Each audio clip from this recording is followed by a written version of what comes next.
How are colloids classified on the basis of interaction between dispersed phase and dispersion medium? तो again solid colloids को फिर से classify किया गया, लेकिन इस बार क्लासिफिकेशन का जो क्राइटेरिया वो क्या है? डिस्पर्स्ड फेज और डिस्पर्जन मीडियम के बीच की जो आपस की इंटरेक्शन है वो है। ठीक है, पहले हमने क्या किया था, उनकी फिजिकल स्टेट, अब हम उनके बीच का अट्रैक्शन या रिपल्शन जो भी है इंटरेक्शन। चलो, on the basis of interaction between dispersed phase and dispersion medium, colloids are classified as lyophilic and lyophobic। Lyophilic मतलब हाइड्रोफिलिक हो गया, लिपोफिलिक हो गया, वो तो डिपेंड करेगा कि मीडियम क्या है आपका। ठीक है ना, जैसे हाइड्रोफोबिक और लिपोफोबिक। ठीक है ना, सो दो तरह के कोलॉइड है, लायोफिलिक एंड लायोफोबिक। फिलिक मतलब पसंद करना, फोबिक मतलब डरना। ठीक है ना, तो अगर तो डिस्पर्जन मीडियम और डिस्पर्स्ड फेज में अगर तो अट्रैक्शन होगा, समझ में आई बात? डिस्पर्स्ड फेज और डिस्पर्जन मीडियम में अगर क्या होगा, अट्रैक्शन होगा, तो उसको बोलेंगे लायोफिलिक। अगर उनमें रिपल्शन होगा तो लायोफोबिक। यहाँ हाइड्रोफिलिक इसलिए बोला क्योंकि डिस्पर्जन मीडियम वाटर है। लिपोफिलिक मतलब ऑयल्स, फैट्स, ये सब डिस्पर्जन मीडियम है, तो लिपोफिलिक भी बोल देते हैं। ऐसे ही लिपोफोबिक और हाइड्रोफोबिक, वो डिस्पर्जन मीडियम का बता दिया उसने टाइप। ठीक है ना, the word lyophilic means liquid loving. Philic का मतलब लविंग होता है, लायो मतलब liquid, liquid loving. In lyophilic sols there is attraction between dispersed phase and dispersion medium. Attraction होता है। स्टार्च, प्रोटीन, जेलेटिन, गम, ये सारे सब्सटेंस हैं, इनको जब पानी में डिजोल्व करते हो तो ये लायोफिलिक सोल बनाते हैं। ये याद करना है आपको एग्जांपल इसके। The word lyophobic means liquid hating, ये लिक्विड को हेट करते हैं। लायोफोबिक सोल में रिपल्शन होती है डिस्पर्स्ड फेज और डिस्पर्जन मीडियम। एग्जांपल याद रखना, मेटल और metal sulphides dissolved in water. ठीक है, फिर पूछ रहा है what are lyophilic and lyophobic sols, give one example of each. Why are hydrophobic sols easily coagulated? Coagulated का मतलब होता है प्रेसिपिटेट हो जाना। जैसे कोलॉइड क्या होता है, ये डिस्पर्जन मीडियम है, इसमें डिस्पर्स्ड फेस ऐसे होगा ना, सस्पेंडेड होगा ना, ऐसे डिस्पर्स्ड फेस सब जगह फैला होगा ना, ये सारा एक जगह, ये सारा इकट्ठा होकर नीचे प्रेसिपिटेट कर जाए, इस प्रोसेस को बोलते हैं कोएगुलेशन। ये सारे पार्टिकल इकट्ठे होकर नीचे बैठ जाए। ओके, तो ये बोल रहा है कि हाइड्रोफोबिक सोल्स आसानी से कोएगुलेट क्यों हो जाते हैं, ये बताओ। फर्स्ट पार्ट तो हमने कर ही लिया ऊपर कि लायोफिलिक और लायोफोबिक क्या एग्जांपल बताओ, ये तो कर ही लिया हमने। सेकंड पार्ट इसमें नया है, सारा आंसर फिर से देख लेते हैं। लायोफिलिक जैसे कि, या फिर लायोफिलिक का बताया, हाइड्रोफिलिक या फिर लिपोफिलिक। हाइड्रो और लिपो तो डिस्पर्जन मीडियम के टाइप है। हाइड्रो मतलब पानी, लिपो मतलब fats.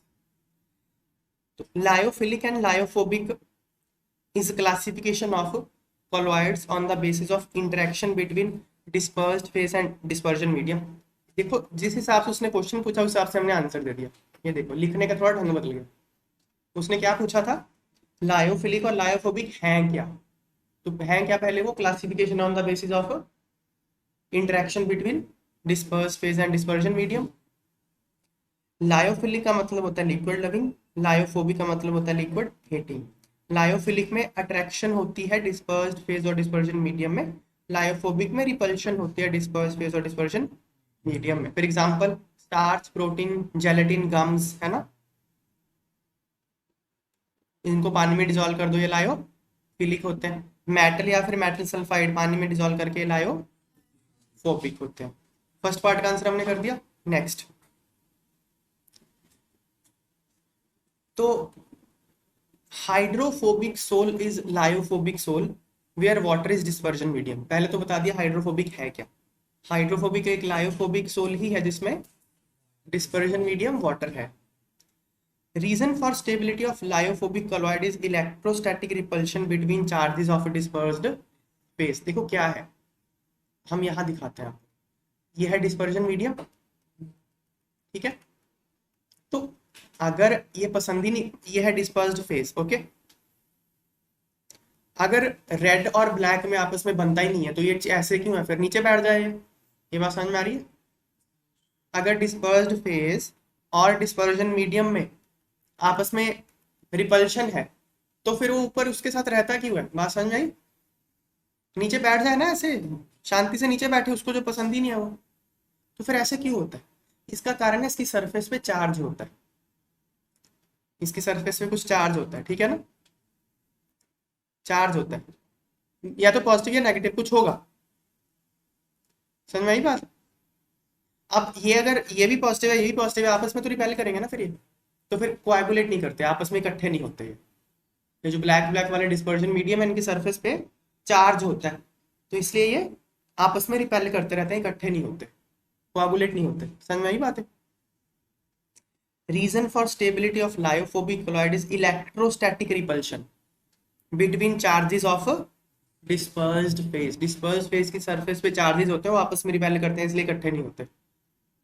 If by any of the method such addition such as, मतलब कोई जुगाड़ लगा के कुछ ना कुछ मेथड करके, जैसे कि such as addition of electrolyte, मतलब बाहर से कोई आपने इलेक्ट्रोलाइट डाल दिया, ये पॉजिटिवली चार्ज है, बाहर से कोई नेगेटिवली चार्ज इलेक्ट्रोलाइट डाल दो, मान लो Cl माइनस डाल दिया बाहर से, Cl माइनस इसके पॉजिटिव चार्ज को न्यूट्रलाइज कर देगा, चार्ज एक बार खत्म हुआ फिर ये इकट्ठे हो जाएंगे।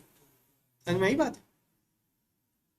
या फिर हीट कर दो बाय हीटिंग, एक तो तरीका इलेक्ट्रोलाइट डाल लो, दूसरा तरीका हीट कर दो, हीट करने पे इसके ऊपर जो चार्जेस होंगे वो हट जाएंगे वहां से, ठीक है ना, charge on dispersed particles is removed.